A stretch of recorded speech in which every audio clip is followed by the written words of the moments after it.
Hai semua, perkenalkan kami dari kelas 1 AKMA akan menjelaskan materi mengenai PT Indofood CBP Sukses Makmur. Perkenalkan, nama saya Evin, nomor NPM 20422020. Nama saya Saltija, NPM 2042115. Nama saya Stella Maria Teresia Barahama dengan nomor NPM 2042111. Nama saya Lisna Livia, NPM saya 2042113. PT Indofood CBP Sukses Makmur didirikan pada tanggal 2 September 2009 dan mulai beroperasi secara komersial pada tanggal 1 Oktober 2009. PT Indofood terletak di lokasi Sudirman Plaza, Indofood Tower lantai 23, Jalan Jenderal Sudirman, Kafling 76-78 di Jakarta, dengan kode pos 12910. PT Indofood juga memiliki beberapa pabrik perusahaan dan anak perusahaan yang tentunya di lokasi yang berbeda-beda juga. Produk yang dihasilkan oleh PT Indofood adalah berupa mie instan seperti Indomie, penyedap makanan seperti bumbu racik, minuman seperti teh ici ocha, tepung seperti tepung cakra kembar, dan makanan ringan seperti Cheetos. Saya akan menjelaskan mengenai aset pada PT Indofood CBP Sukses Makmur. Dapat kita lihat di screen ini adalah tabel berupa akumulasi dari aset pada tahun 2017 hingga 2019 yang dirincikan per kuartalnya. Kemudian ini adalah tabel berupa pembagian aset, yaitu current asset dan non-current asset pada tahun 2017 hingga 2019. Dapat kita lihat di sini bahwa dari 2017 hingga 2020 terjadi peningkatan aset secara signifikan. Dan kemudian berdasarkan perhitungan deskriptif yang telah kami lakukan, minimal dari data ini yaitu pada tahun 2017. Dan kemudian data yang maksimal dari data ini yaitu pada tahun 2019.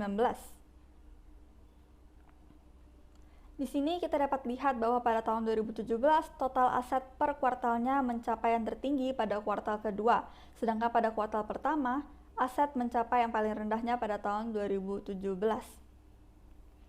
Yang ini adalah pada tahun 2018, dapat kita lihat pada kuartal pertama aset pada PT ini mencapai yang tertinggi, sedangkan pada kuartal yang ketiga asetnya mencapai yang paling rendah. Kemudian ini adalah histogram dari tahun 2019 total aset per kuartalnya, yaitu di mana kuartal 1 hingga kuartal 4 aset terus-menerus meningkat. Jadi dapat kita simpulkan bahwa nilai tertinggi dari akumulasi aset ini berada pada tahun 2019. Aset terus-menerus meningkat dari tahun ke tahunnya. Peningkatan aset dari tahun 2017 hingga 2019 mencapai 22,42%. Kemudian kita lanjut ke pie chart pada tahun 2017. Ini merupakan pembagian aset, yaitu current asset dan non-current asset. Dapat kita lihat di sini bahwa pada tahun 2017 non-current asset lebih tinggi daripada current asset. Ini adalah pie chart untuk tahun 2018, di mana pada Q1 dan Q2 non-current asset lebih tinggi daripada current asset. Sedangkan terjadi perubahan pada kuartal ketiga dan kuartal keempat, di mana current asset menjadi lebih tinggi daripada non-current asset. Kemudian ini adalah pie chart dari tahun 2019, di mana current asset terjadi peningkatan dibandingkan dengan non-current asset pada tahun-tahun sebelumnya. Jadi dapat kita simpulkan pada tahun 2017 dan 2018 kuartal 1 dan kuartal 2 current asset lebih rendah dibandingkan dengan non-current asset. Sedangkan pada tahun 2019 dan 2018 kuartal ketiga dan kuartal keempat non-current asset menjadi lebih tinggi dibandingkan dengan current asset. Selanjutnya, saya akan menjelaskan mengenai liabilities yang dimiliki oleh PT Indofood dari tahun 2017 hingga ke tahun 2019. Baik, pertama, seperti yang dapat kita lihat bahwa ini merupakan total liabilities yang dimiliki oleh PT Indofood per kuartalnya.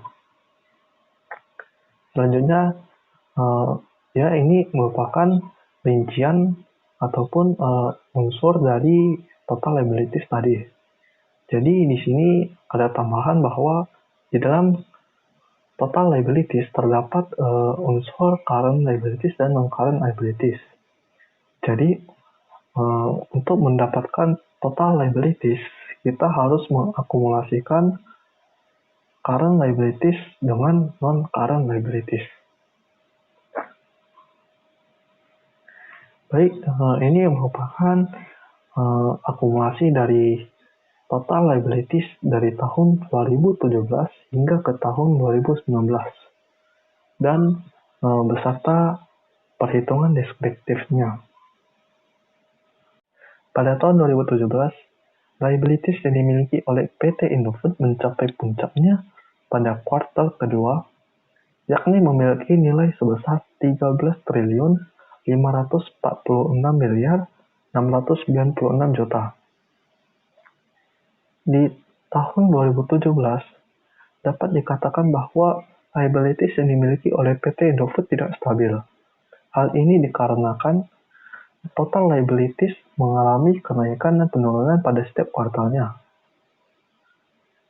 Dapat kita lihat pula di pie chart bahwa dari kuartal pertama ke kuartal keempat, current liabilities ini sangat mendominasi. Sehingga dapat saya simpulkan bahwa current liabilities yang dimiliki oleh PT Indofood pada tahun 2017 lebih besar daripada non-current liabilities yang dimiliki oleh PT Indofood. Pada tahun 2018, liabilities yang dimiliki oleh PT Indofood mencapai puncaknya pada kuartal kedua, yakni memiliki nilai sebesar 14.132.991 juta. Nilai ini bahkan melampaui puncak pada tahun 2017 pada kuartal kedua yang memiliki nilai sebesar 13.546.696 juta.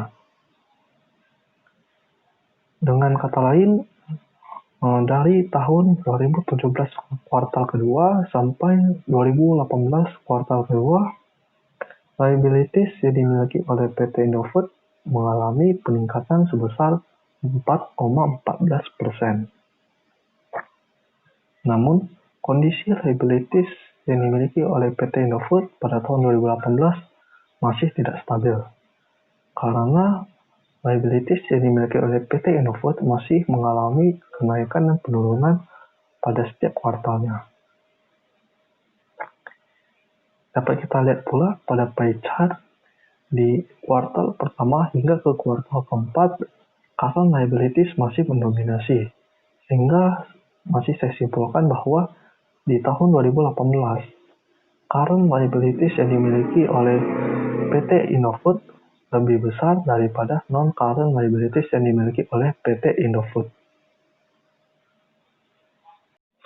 Pada tahun 2019, liabilities yang dimiliki oleh PT Indofood mencapai puncaknya pada kuartal kedua, yakni memiliki nilai sebesar 13.416.983 juta.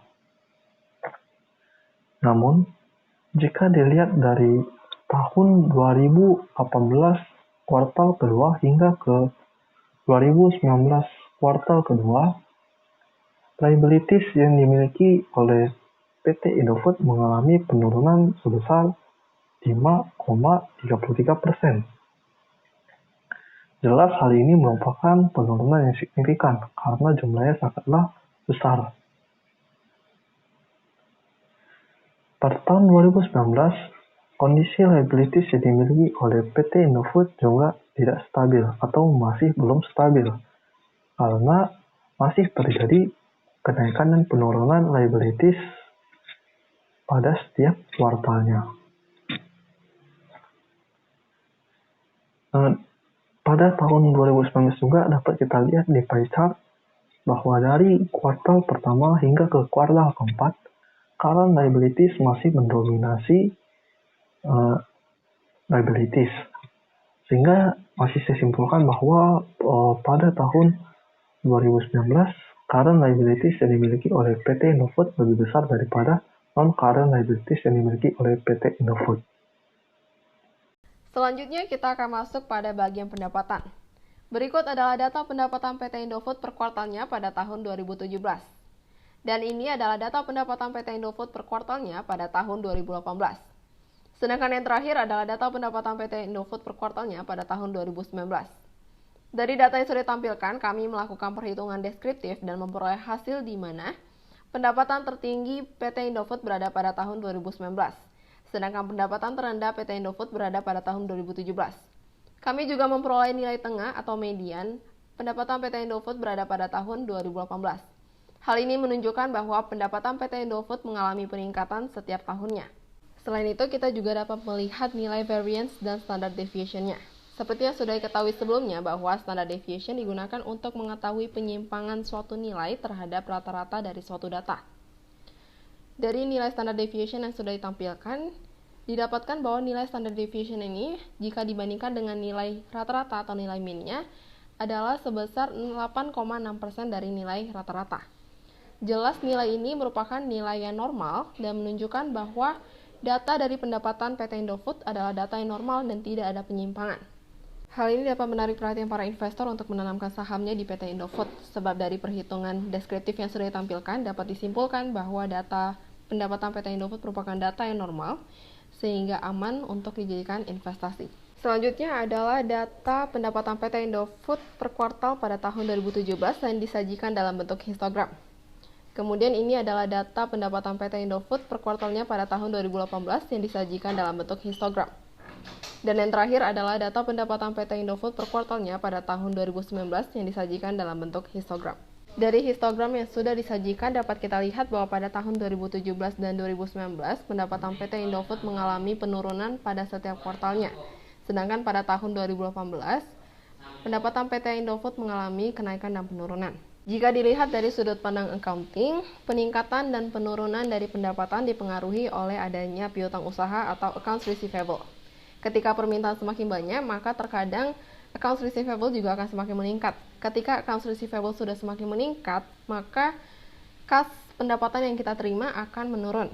Sebab accounts receivable tidak bisa diakui langsung sebagai pendapatan. Dengan demikian, dari analisa yang sudah dilakukan, dapat disimpulkan bahwa pendapatan PT Indofood mengalami peningkatan dari tahun ke tahunnya. Persentase peningkatan dari tahun 2017 hingga 2019 adalah sebesar 18,79%. Peningkatan tertinggi pendapatan PT Indofood terdapat pada tahun 2019, di mana hal ini membuktikan bahwa kinerja PT Indofood mengalami perkembangan dan semakin bagus dari tahun ke tahunnya. Kinerja yang semakin bagus akan meningkatkan permintaan dari konsumen sehingga pendapatan yang dihasilkan juga semakin tinggi. Selanjutnya saya akan membahas tentang net income atau laba bersih dari PT Indofood ini. Yang dapat kita lihat dalam slide ini merupakan data tahun 2017. Kita dapat melihat bahwa total laba bersih dalam per kuartalnya itu tiap per kuartalnya itu mengalami penurunan.